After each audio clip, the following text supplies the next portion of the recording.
Bismillahirrahmanirrahim. Assalamualaikum warahmatullahi wabarakatuh. Hari ini kita akan melanjutkan pembahasan dengan topik permintaan dan harga dari faktor-faktor produksi. Pokok bahasan kali ini masih dalam cakupan memahami teori dasar ilmu ekonomi mikro, khususnya hukum permintaan dan penawaran.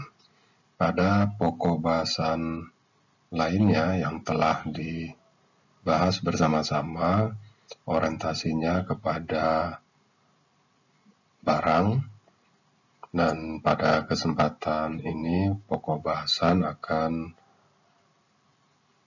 memanfaatkan konsep-konsep ekonomi mikro dalam mengelola faktor-faktor produksi.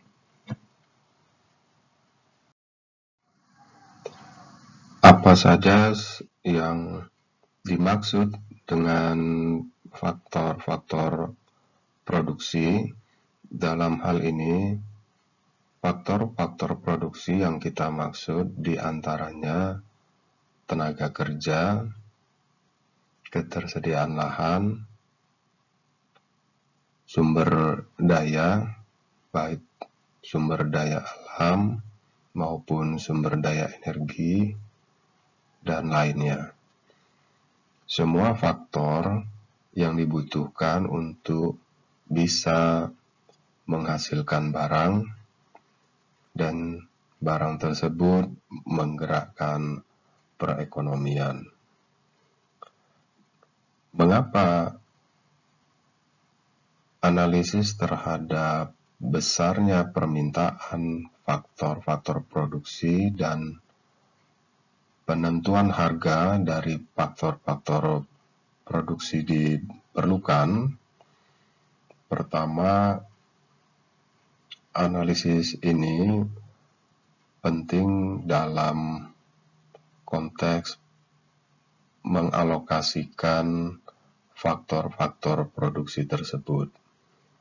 Kenapa perlu pengalokasian faktor-faktor produksi?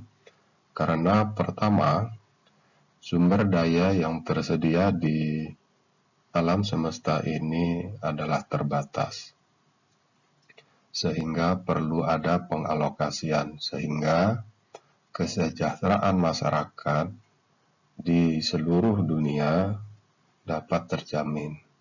Tanpa adanya pengalokasian sumber daya, tentunya akan ada negara-negara yang tidak dapat menggerakkan kehidupan perekonomiannya.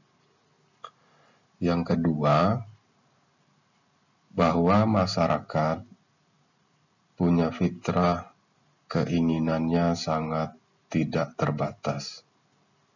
Keinginan untuk mendapatkan sesuatu yang tidak terbatas.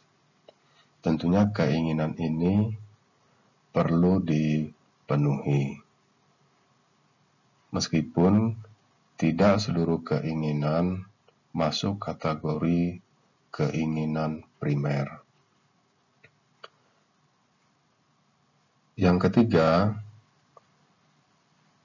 bahwa perusahaan sebagai pelaku ekonomi akan berusaha memaksimumkan produksinya menggunakan sumber daya yang tersedia. Ketiga, poin pengalokasian faktor-faktor produksi ini satu sama lain saling berkaitan. Keterbatasan sumber daya maknanya ada upaya untuk meminimumkan penggunaan sumber daya sekaligus memaksimumkan pemenuhan keinginan masyarakat dengan cara memaksimumkan jumlah produksi. Ini alasan pertama. Kedua, alasannya adalah penentuan pendapatan dan distribusi pendapatan. Pelaku ekonomi akan berusaha memaksimumkan pendapatannya. Pada saat yang bersamaan diharapkan keberadaan pelaku ekonomi yang memaksimumkan pendapatannya juga secara langsung mendistribusikan pendapatannya tersebut. Bahwa jumlah pendapatan sebuah perusahaan sama dengan jumlah dari pendapatan masing-masing faktor produksi. Sebagai ilustrasi, di dalam sebuah perusahaan terdiri dari banyak pekerja. Pendapatan yang diperoleh perusahaan akan didistribusikan kepada para pekerja dalam bentuk upah atau gaji. Nah, inilah yang dimaksud dengan pendapatan perusahaan adalah jumlah dari pendapatan faktor-faktor produksi. Meskipun pekerja atau buruh merupakan salah satu dari faktor-faktor produksi tersebut. Bagaimana cara kita memahami penggunaan dari faktor-faktor produksi tersebut? Berikut adalah ilustrasi proses pemahaman kita terhadap cara dan pengelolaan penggunaan faktor-faktor produksi tersebut. Misalkan, sebuah perusahaan bermaksud merekrut seorang pekerja baru atau menambah tenaga kerjanya yang nantinya diberi gaji sebesar Rp10.000. Nah, bagaimana kita menganalisis penggunaan faktor produksi dalam bentuk penambahan satu orang pekerja baru ini? Jika kita menambah satu orang pekerja baru, perusahaan bertambah penjualannya sebesar 8.000, maka penambahan pekerja baru yang bergaji 10.000 per bulan, sementara pendapatan tambahannya dari perusahaan tersebut sebulan hanya 8.000, maka penggunaan faktor produksi ini adalah merugikan. Sebab biaya yang dikeluarkan untuk menambah satu orang pekerja lebih besar dibandingkan tambahan pendapatan. Maka kebijakan menambah satu tenaga kerja ini layak ditolak atau dibatalkan. Jika menambah satu orang pekerja baru, penjualan kita bertambah 14.000, berarti penambahan pendapatan ini lebih besar dibandingkan dengan biaya yang kita keluarkan, biaya tambahan yang kita keluarkan untuk menambah satu orang tenaga kerja.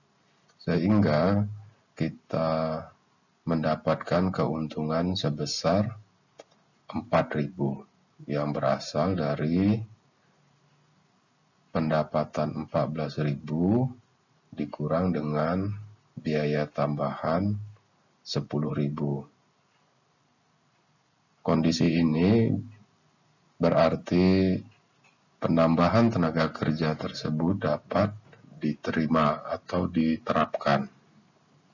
Ada juga kondisi ketiga, di mana penambahan satu tenaga kerja baru tidak memberikan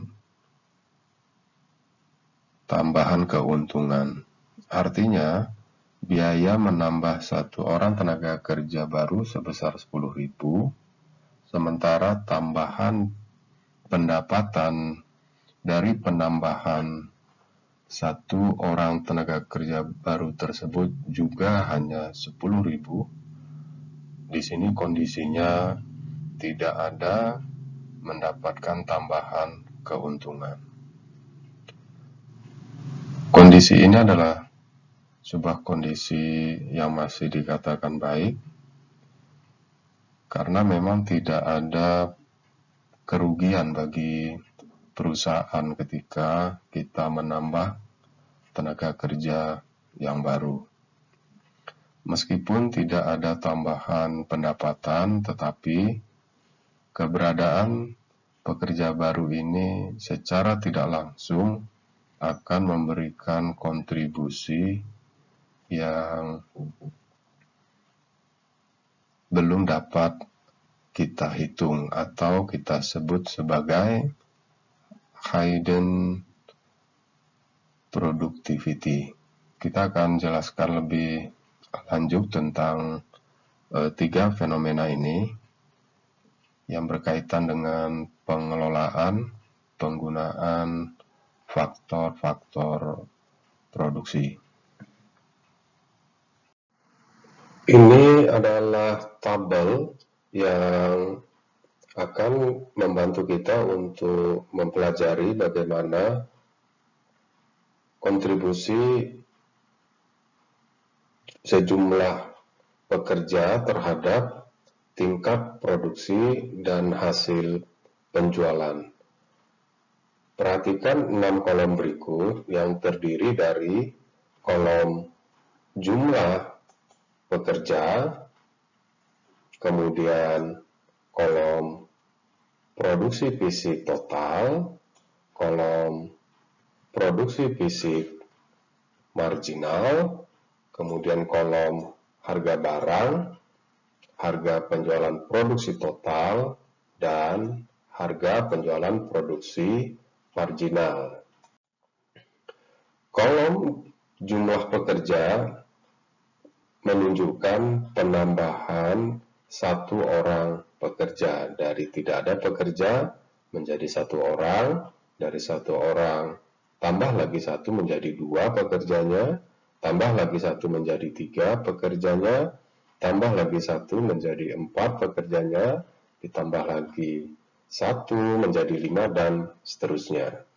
Sementara kolom fisik, produksi fisik total atau TPP, ini menunjukkan berapa banyak yang bisa diproduksi dengan sejumlah pekerja yang ada. Sementara harga barang untuk setiap unitnya adalah sama, yaitu 5.000.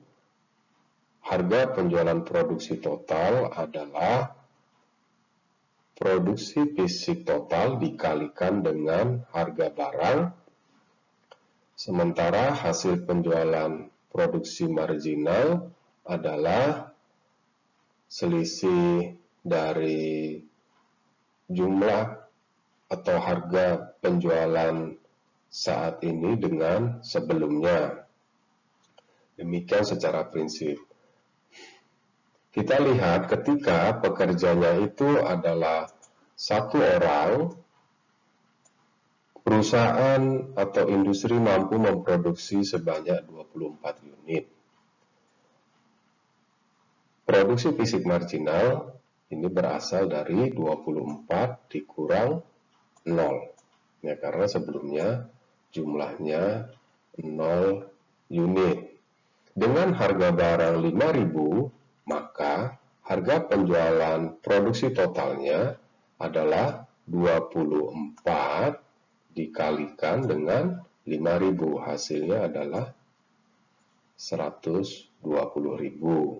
Sehingga margin penjualannya adalah 120 dikurang dengan sebelumnya tidak ada penjualan karena 0 unit produksinya menjadi 120.000.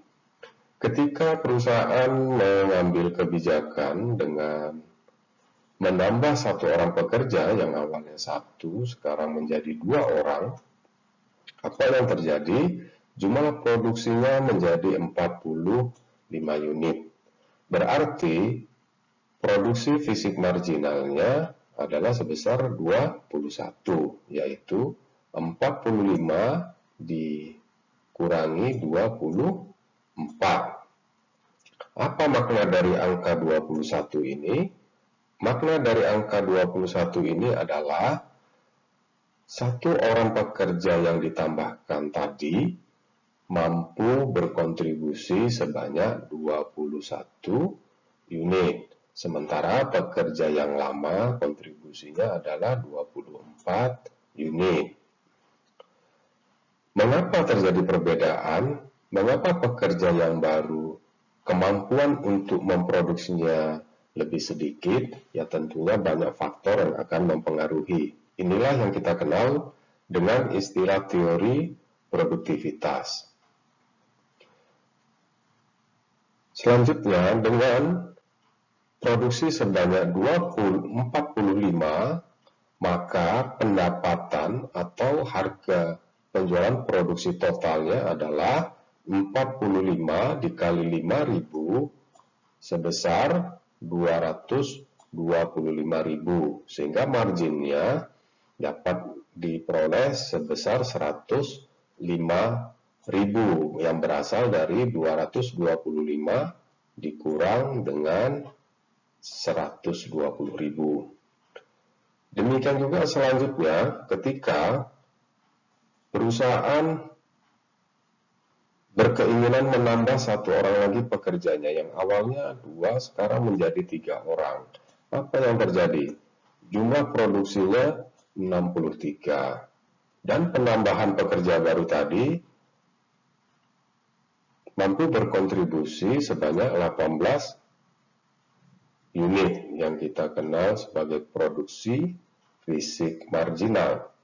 Dengan harga barang yang tetap 5.000, maka harga penjualan ketika jumlah pekerjanya 3 orang adalah 315.000 dan profit marginnya menjadi 90.000. Terus mengalami penurunan yang awalnya marginnya 120, kini berkurang menjadi 90.000, selanjutnya berkurang menjadi 75.000, dan seterusnya.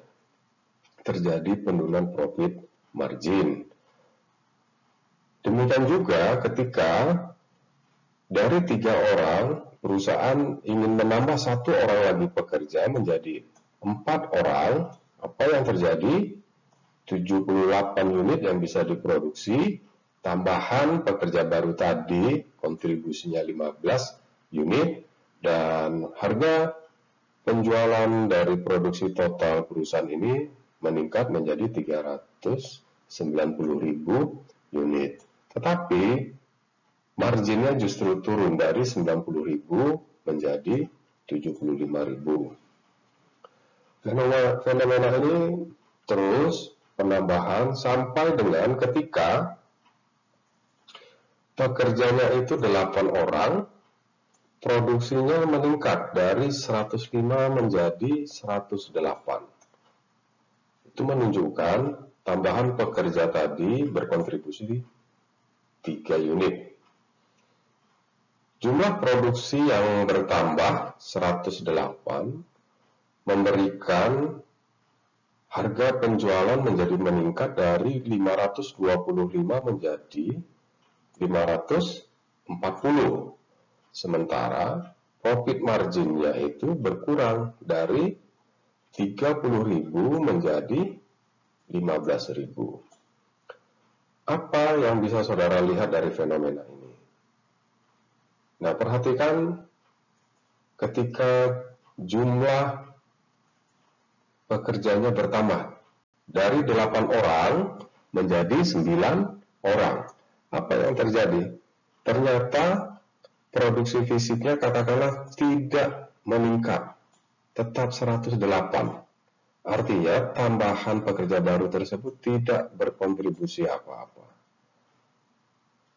Akibatnya karena jumlah produksinya itu adalah sama antara pekerja 8 orang dengan 9 orang, tentunya pendapatan perusahaan juga adalah sama karena sama-sama 108.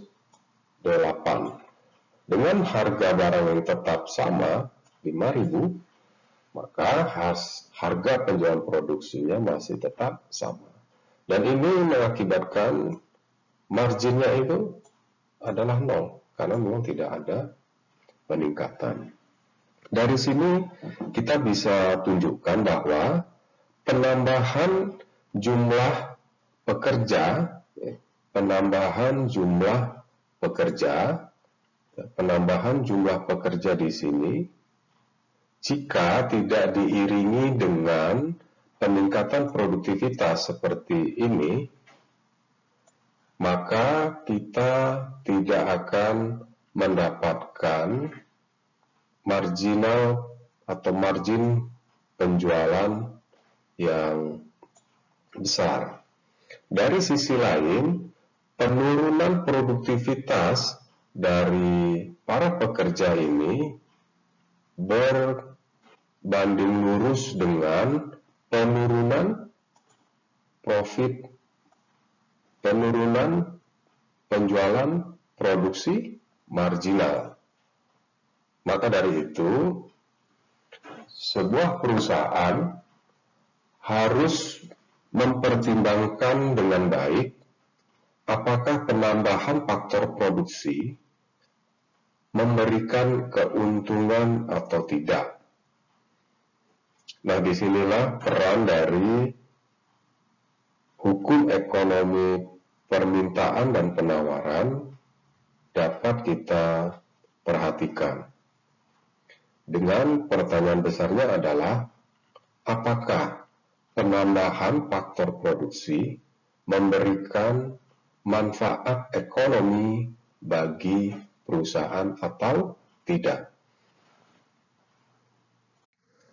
Kita lanjutkan untuk menjawab pertanyaan besar tadi.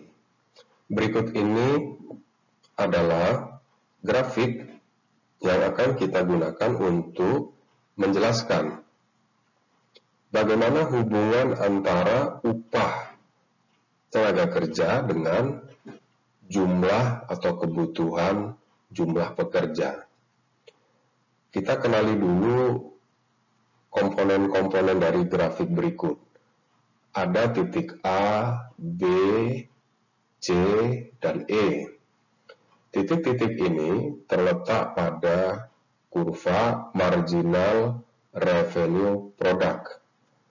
Saudara bisa kembali memperhatikan data pada tabel sebelumnya yang memberikan ilustrasi kepada kita dengan harga tetap sama, harga barang tetap sama, meskipun ada penambahan jumlah pekerja, tetapi marginal pendapatannya atau pendapatan marginalnya ternyata turun terus-menerus, sebagaimana dapat dilihat pada gambar berikut, di mana titik A, B, C, dan E berada pada kurva marginal revenue product.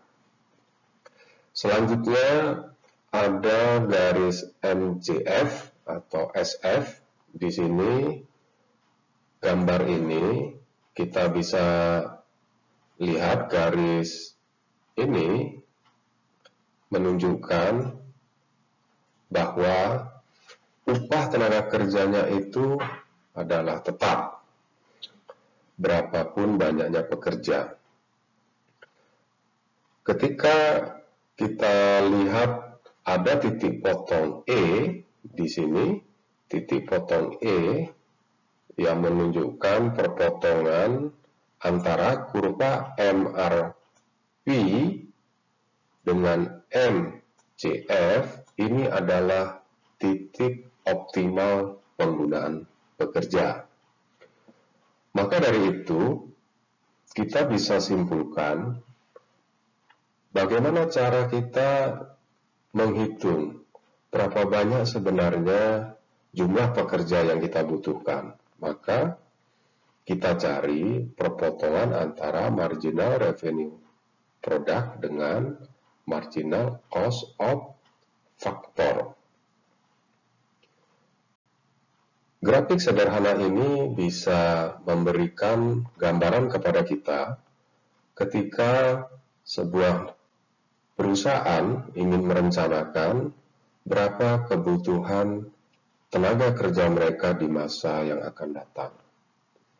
Dengan berbagai macam fenomena di pasar, adanya kecenderungan permintaan yang terus meningkat, adanya kecenderungan kompetitor yang terus meningkat, katakanlah karakteristik pasarnya, pasar persaingan bebas, maka kita bisa menggunakan teori titik optimal penggunaan kebutuhan tenaga kerja terjadi ketika marginal revenue product berpotongan dengan marginal cost of factor. Kompleksitas persoalan ekonomi di dunia nyata tentu lebih besar dibandingkan dengan ilustrasi ini. Sebagai contoh, upah tenaga kerja ternyata dari tahun ke tahun itu kecenderungannya terus meningkat. Lalu bagaimana kondisi ini? Ya tetap saja teori dasarnya adalah jumlah tenaga kerja yang optimal diperoleh dari perpotongan antara kurva marginal revenue product dengan kurva marginal cost of factor. Nah, ini sebuah konsep yang dapat kita manfaatkan untuk menganalisis sebuah problematika ekonomi mikro yang dikaitkan dengan penggunaan faktor-faktor produksi. Dalam contoh ini, ilustrasinya kebetulan hanya faktor produksi tenaga kerja saja yang digunakan. Kita juga bisa gunakan prinsip ini untuk menganalisis faktor produksi lainnya, seperti ketersediaan lahan, seperti faktor kebutuhan atau ketersediaan sumber daya alam tertentu, dan lainnya. Dari uraian yang telah disampaikan pada bagian slide sebelumnya, kita bisa formulakan syarat maksimisasi keuntungan. Di sini kita bisa melihatnya dalam 3 poin besar, bahwa maksimisasi keuntungan itu terjadi ketika marginal revenue product atau MRP sama dengan marginal cost of factor. Ini adalah sebuah titik potong dari kedua kurva ini adalah titik optimal penentuan berapa banyak number of labor, banyaknya tenaga kerja. Poin kedua, ketika marginal cost of factor sama dengan besarnya upah. Ini adalah syarat maksimisasi keuntungan juga. Pada kondisi ini terjadi atau perusahaan akan mendapatkan keuntungan juga Ya, karena apabila jika faktor yang berubah adalah tenaga kerja, jumlah pekerjanya awalnya 2 menjadi 3, 3 menjadi 4, atau 3 menjadi 5. Maksimisasi keuntungan jika besar upah yang dibayarkan oleh perusahaan itu sama dengan marginal cost of factor. Poin ketiga, maksimisasi keuntungan juga terjadi ketika marginal revenue product MRP sama dengan besarnya upah. Kondisi ini untuk kondisi di mana faktor berubahnya juga adalah tenaga kerja. Intinya, besarnya upah menjadi kunci bagi perusahaan untuk mengetahui potensi perusahaan untuk mendapatkan keuntungan yang maksimal. Oleh karena itu, saudara bisa perhatikan daya saing investasi sebuah negara, salah satunya ditentukan oleh upah, standar upah yang berlaku di negara tersebut.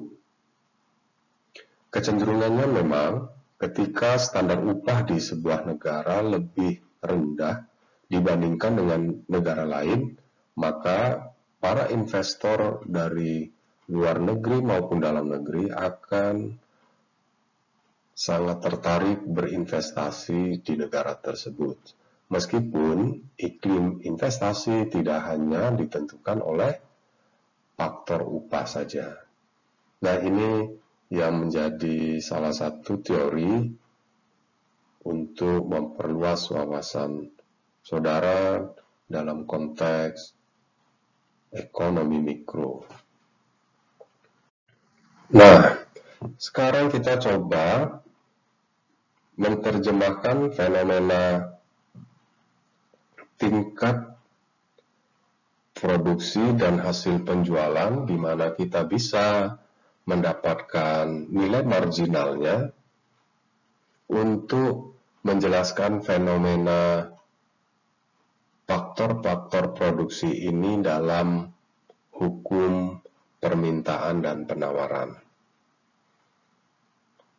Pada umumnya kita selalu mengawali dengan menemukan bentuk kurva permintaan.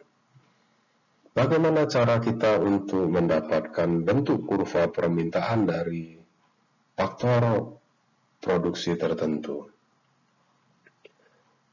Di sini bahwa semakin tinggi harga faktor produksi, maka semakin sedikit permintaan. Nah, ini hukum permintaan yang sudah kita pelajari sejak awal.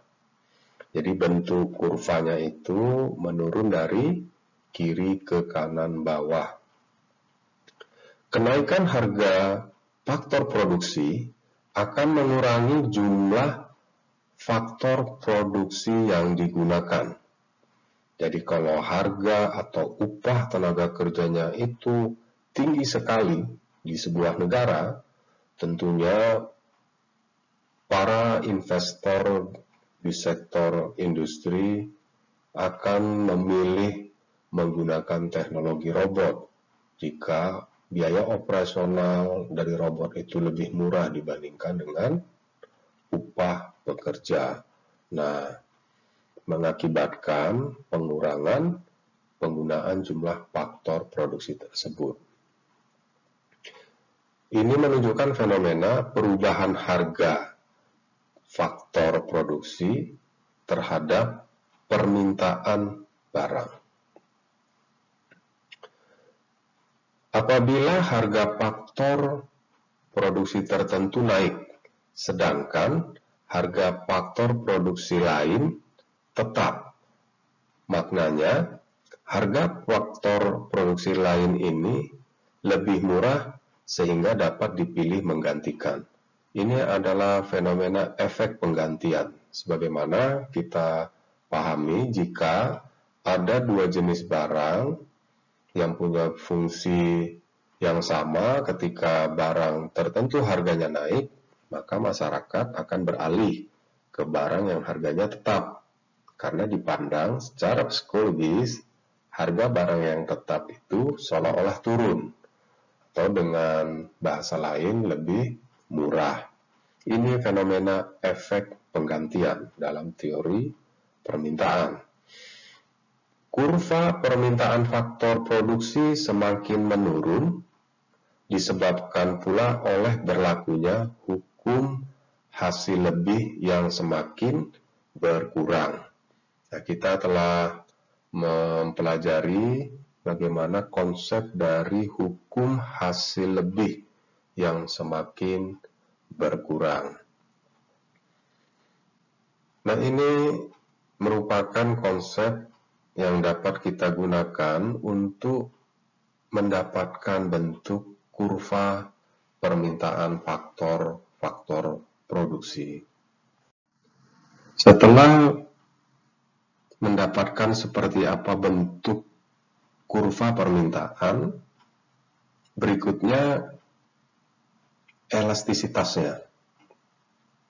Nah, kurva permintaan, kurva penawaran itu selalu dianalisis dengan teori elastisitas, sebagaimana kita sudah pelajari pada bagian yang lain. Bagaimana elastisitas permintaan dari faktor-faktor produksi ini? Semakin elastis permintaan barang yang diproduksi, semakin elastis permintaan terhadap faktor produksi tersebut. Jadi semakin elastis permintaan barangnya, hasil yang diproduksi itu, maka faktor produksinya sendiri, yaitu komponen-komponen yang memproduksi barang tersebut, juga akan semakin elastis. Ya, saudara bisa ingat kembali apa yang dimaksud dengan elastisitas, yaitu pengaruh perubahan harga terhadap jumlah permintaan. Semakin besar bagian atau persentase biaya produksi total yang dibayarkan kepada suatu faktor produksi, maka semakin lebih elastis permintaan faktor produksi tersebut. Jadi kalau kontribusi faktor produksi tertentu terhadap total biaya, ini akan memberikan elastisitas permintaan terhadap faktor produksi tersebut menjadi lebih elastis. Semakin banyak faktor-faktor produksi lainnya yang dapat menggantikan suatu faktor produksi tertentu, maka semakin elastis permintaan terhadap faktor produksi tersebut. Jadi semakin banyak faktor-faktor produksi lain dapat menggantikan. Jadi kalau tidak ada orang, robot bisa. Tidak ada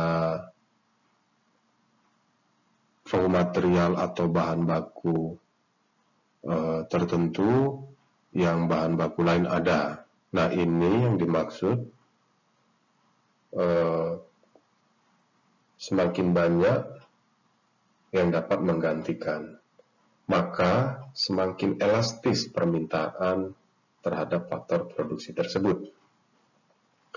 Semakin cepat penurunan produksi fisik marginal, semakin tidak elastis permintaan terhadap faktor produksi tersebut. Ya, semakin cepat penurunan produksi fisik marginal, semakin tidak elastis permintaan terhadap faktor produksi tersebut.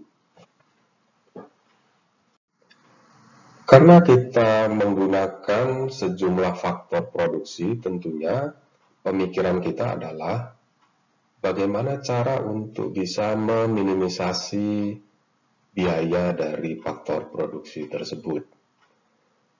Berikut adalah sebuah konsep yang dapat kita kembangkan.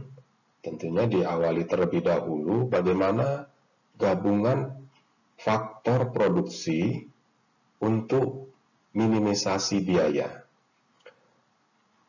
Pada model 1, kita perhatikan di sini. Pada model 1, kita menemukan bahwa MPPC sama dengan MPPL. Di situ kita akan bisa mengoptimisasi biaya faktor produksi. Jadi minimisasi dalam hal ini. Apa itu MPPC? MPPC adalah produksi fisik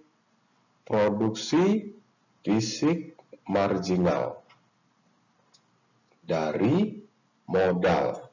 Sementara yang kita maksud MPPL adalah produksi fisik marginal dari labor, pekerja. Kita bisa meminimisasi biaya ketika produksi fisik marginal modal sama dengan produksi fisik marginal tenaga kerja. Itu kondisi yang bisa meminimisasi biaya. Model kedua bicaranya adalah MPPC per PC sama dengan MPPL per PL. PC di sini adalah harga per unit modal dan PL adalah harga per unit pekerja. Jadi kalau rumus ini kita lihat, produksi fisik marginal dari tenaga kerja dibagi dengan harga per unit pekerjanya, berarti di sini bicaranya harga rupiah per orang, di situ bicaranya unit per orang, maka kita bisa dapatkan ini merupakan biaya produksi per unitnya. Maka dari teori model 2 ini harga faktor ketika berbeda, ketika harga faktor produksinya berbeda, maka kita akan gunakan konsep ini. Pada model 1 bicaranya harga dari faktornya itu sama. Maka di sini di model 2 ini penggunaan faktor-faktor produksi yang meminimkan biaya apabila setiap rupiah yang dibayarkan kepada faktor produksi menghasilkan produksi marginal yang sama besarnya. Nah, baik, ini adalah konsep bagaimana kita meminimumkan biaya ketika ada gabungan dari faktor produksi. Dalam hal ini, faktor modal dan juga faktor tenaga kerja. Lalu bagaimana maksimisasi keuntungan ketika kita menggabungkan faktor-faktor produksi? Di sini kita hanya mendapatkan sebuah konsep yang menjelaskan bahwa harga faktor produksi harus sama dengan hasil penjualan produksi marginal. Kita sudah dapatkan sebenarnya fenomena ini pada saat menginterpretasikan sebuah grafik yang menunjukkan hubungan antara marginal revenue product MRP dengan upah yang konstan tadi atau marginal cost of factor. Maka gabungan faktor produksi yang bisa kita gunakan untuk menganalisis kapan maksimisasi keuntungan terjadi apabila harga faktor produksi itu sama dengan hasil penjualan marginal. Nah, ini yang menjadi formulanya. Ya, formula inilah yang digunakan untuk menjelaskan fenomena itu. Nah, ini berbeda dengan model kedua dari minimisasi biaya. MPPC per PC sama dengan MPPL per PL. Nilainya sama, tidak satu. Sementara kalau ini adalah satu. Nah, ini merupakan formula situasi optimal dari keuntungan ketika terjadi gabungan faktor-faktor produksi. Demikian saja pokok bahasan kita pada kesempatan ini yang mengulas tentang permintaan dan harga dari faktor-faktor produksi. Semoga dapat dipahami dengan baik dan bisa digunakan untuk menganalisis perkembangan-perkembangan dari situasi real perekonomian di negara kita. Terima kasih atas keseriusan mempelajari pokok bahasan ini. Wabillahi taufiq wal hidayah. Assalamualaikum warahmatullahi wabarakatuh. Selamat belajar.